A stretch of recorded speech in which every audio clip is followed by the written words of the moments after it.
नमस्कार दोस्तों, मैं प्रतीक गुप्ता आज एक नए टॉपिक के साथ आपके सामने आया हूँ, जिसका नाम है कर्ण पिशाचनी।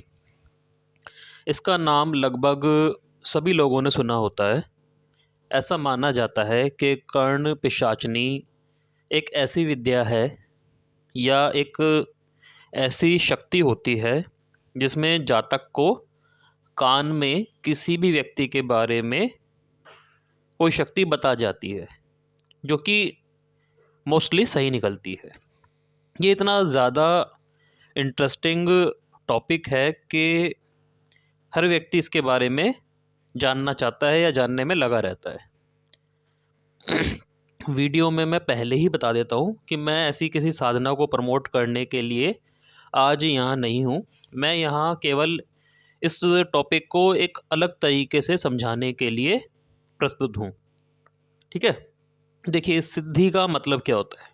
सबसे पहले तो सिद्धि ही जान लीजिए क्या होती है, कि कोई एक ऐसी टेक्निक जिस पर व्यक्ति एक अलग लेवल पर जाकर काम कर सकता है, उसे सिद्धि समझिए।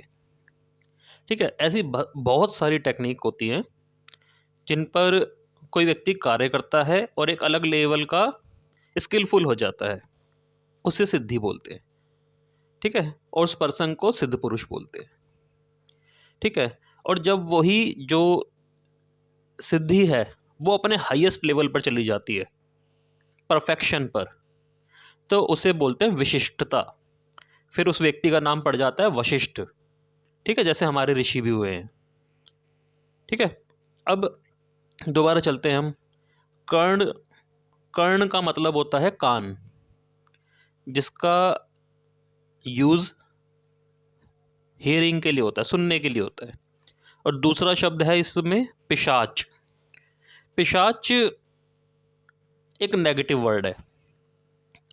ठीक है, अगर आप इसको गूगल भी करोगे तो आपको एक पिशाच का मतलब अगर आप गूगल करोगे तो आपको मिलेगा कि भूत की एक ऐसी योनि जो बुरे और गलत कर्म करती है। अब आपको एक दूसरे तरीके से समझाता हूँ। सबसे पहले आप समझिए भूत क्या होता है। भूत यानी जो जा चुका, लेकिन यादों में है, दिमाग में है। जैसे समय, टाइम। ठीक है, निकल तो चुका, जो पिछला दिन था, यस्टरडे था, लेकिन अभी आपके दिमाग में है। तो भूतकाल शब्द इसी से जुड़ा हुआ है। किस स्थान पर या शरीर में जब इन्हीं ऊर्जाओं का एक एटॉमिक ऑब्जेक्ट बन जाता है तो उसे हम भूत बोलते हैं। इसको ऐसे समझ लीजिए, जैसे सपोज कीजिए कि आप किसी डिप्रेस्ड आदमी के घर में जाते हैं जो पूरे दिन डिप्रेशन में रहता है। ठीक है, अगर आप उसके घर में जाते हैं तो आप भी जाके डिप्रेस्ड हो जाते हैं, है ना। जबकि वो आदमी आपसे चाहे बात करे या ना करे, तो उसे बोलते हैं एटॉमिक ऑब्जेक्ट, यानी ऊर्जाओं का घेरा। ठीक है, और जब ये ऑब्जेक्ट मुख्य रूप से उन यादों से बनते हैं जिनमें बहुत ज़्यादा पीड़ा छुपी हो, दुख छुपा हो हद से ज़्यादा। जैसे सपोज कीजिए कि किसी फीमेल को बहुत ज़्यादा मारा पीटा जाता है, उसकी पूरी क्या कहते हैं जो काया होती है, रूप होता है, उसको ख़राब कर दिया जाता है, तो उसके अंदर एक दबी इच्छा रह जाती है कि सुंदर बना हुआ है। ठीक है, तो यह बहुत बड़े लेवल की उसको यातनाएं दी जाती हैं, तो फिर वो पिशाच योनि बन जाती है, भूतों की भी सबसे दुखदाई कैटेगरी। ठीक है ना। तो पिशाचनी शब्द का मतलब ही यही है कि अपनी उन ऊर्जाओं पर केंद्रित होना, सेंट्रलाइज्ड होना, जहां पर आपको सबसे ज़्यादा दुख मिले हों। आपने देखा होगा कि ऐसी विद्याओं को बहुत पीड़ित लोग सीखते हैं, गरीब लोग सीखते हैं, क्योंकि उनके पास वो याद एक संपत्ति की तरह मौजूद होती है, क्योंकि उन्हें मिली ही वही है, और ऐसे माहौल में वो जीते भी हैं। ये यादें उनके साथ क्या, उनके आसपास जितने भी 10-20 लोग या 100 लोग भी होते हैं, उन सबके साथ होती है, तो उनको वो सिद्धि लेने में आसानी पड़ जाती है। ठीक है, शायद आपने एक और बात भी सुनी होगी कर्ण पिशाचनी के बारे में, कि जो इसका साधक होता है उसकी मृत्यु बड़ी दुखदाई होती है। इसका बिल्कुल सीधा संबंध समझिए कि अगर आप डेली जो आपका मेंटल लेवल है, मानसिक स्तर है, बुरी यादों से जुड़ा रहता है, तो आपको कोई ना कोई खतरनाक बीमारी हो जाएगी। ये तो साइंस भी कहता है। ठीक है। हालांकि कर्ण पिशाचनी की तरह और भी विधियां हैं या और भी टेक्निक्स हैं जिनमें सामने वाले की बातें जानी जा सकती हैं पास्ट से रिलेटेड, और योगी लोग मोस्टली उन्हीं टेक्निक्स को अपनाते हैं। ठीक है। एक छोटा सा आपको किस्सा बताता हूँ कि एक बार एक व्यक्ति शैतान को खुश कर लेता है। ठीक है ना, जैसे जिनको खुश कर लेते हैं ना काफ़ी लोग, और उससे अपने सारे काम कराता रहता है। धीरे धीरे वो अपने आप को भगवान मानना शुरू कर देता है। सारे काम हो ही रहे हैं, तो लोगों से भी वो यही कहता है, और लोगों के मन में ये भ्रम वो बैठा ही देता है कि मैं भगवान हूँ। लोग भी उसको भगवान मानना शुरू कर देते हैं। एक बार की बात है, सूखा पड़ जाता है, तो लोग इस नकली भगवान के पास जाते हैं और बारिश की गुहार लगाते हैं। भगवान शैतान को बोलता है कि भाई बारिश करवा दी जाए। अब शैतान जो अपनी मानसिक स्थिति से अलग नहीं जा सकता, उसका अपना एक मेंटल लेवल है। वो आसमान में जाकर खूब सारा पेशाब कर देता है और लोगों को लगता है कि बारिश हो गई।